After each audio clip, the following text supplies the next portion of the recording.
Assalamualaikum warahmatullahi wabarakatuh. Selamat datang di Mie Instan. Lebaran sebentar lagi. Ya, itulah chan yang santer digunakan oleh mayoritas masyarakat Indonesia dalam menyambut tanggal 1 Syawal. Dalam artian lain, bulan Ramadan memasuki hari-hari terakhir.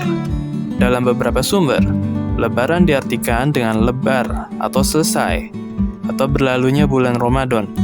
Dalam arti yang lain juga diartikan sebagai lapang dada dalam meminta dan memberi maaf kepada sesama. Buat saya, Lebaran juga bisa berarti lebaran. Ya, lebaran lingkar perut misalnya.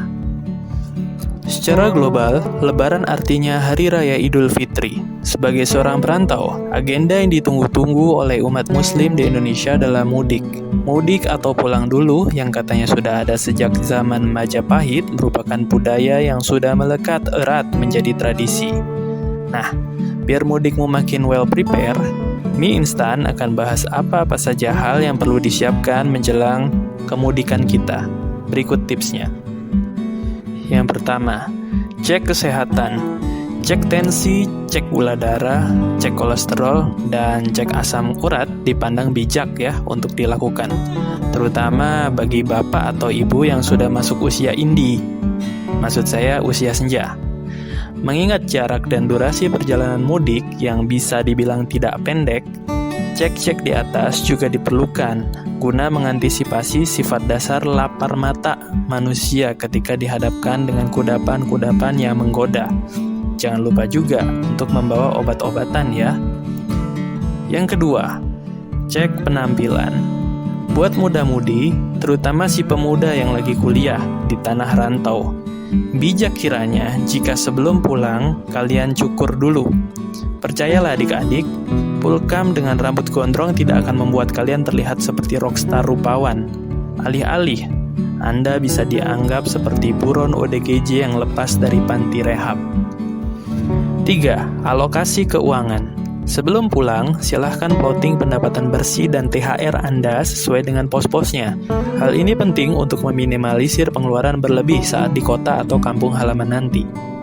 Yang keempat, update kurikulum vitae atau CV. Serius, ini penting. Mengingat nanti di tanah kelahiran Anda akan diserang dengan pertanyaan-pertanyaan template dari handai taulan dan tetangga-tetangga yang lagi fear of missing out atau FOMO. Silaturahim keluarga besar atau keliling kampung akan menjadi medan tempur Anda nantinya. Pertanyaan-pertanyaan seperti, udah lulus kuliah? Udah kerja? Kerja di mana? Gajinya berapa? Atau pernyataan seperti, kemarin anakku si X diterima di perusahaan Y loh, gaji pertamanya aja udah 3 digit. Anda harus satset mengcounter jawaban pakai taktik gegenpressing-nya Jurgen Klopp. Misalnya, jawab dengan, iya, saya lagi magang di anak perusahaan Pertamina. Biarpun aslinya Anda lagi sampingan jaga pom Pertamini buat nyicil utang warteg. It's okay, itulah pentingnya update kurikulum vitae. Jangan sampai kalah gertakan, karena ini menyangkut marwah orang tua. Yang kelima, tentukan mode transportasi. Banyak opsi transportasi yang bisa Anda pilih, mau naik pesawat, naik bis, naik kereta api, atau mau bawa kendaraan pribadi. Pastikan opsi transportasi yang Anda pilih merupakan opsi yang paling nyaman dan aman. Jika bawa kendaraan pribadi, pastikan servis besar dulu untuk meminimalisir resiko. Yang keenam, bawa barang secukupnya. Ingat, Anda itu mau mudik ya, bukan mau pindahan. Kalaupun mau flexing pencapaian dengan barang branded, cukup bawa seperlunya saja. Khusus ibu-ibu sosialita misalnya, tidak perlulah bawa perhiasan emas banyak-banyak sampai bunyinya beradu kayak penari India. Yang terakhir, cek kosan.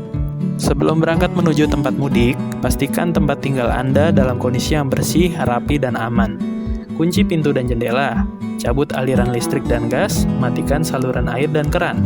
Dan terakhir adalah simpan barang-barang berharga Anda di tempat yang aman. Percaya nggak? Rasulullah itu juga pernah mudik loh. Rasul mudik dari Madinah Al-Munawwaroh ke Mekah Al-Mukarramah pada 20 dan 21 Ramadan tahun 8 Hijriah. Rasul pun sama.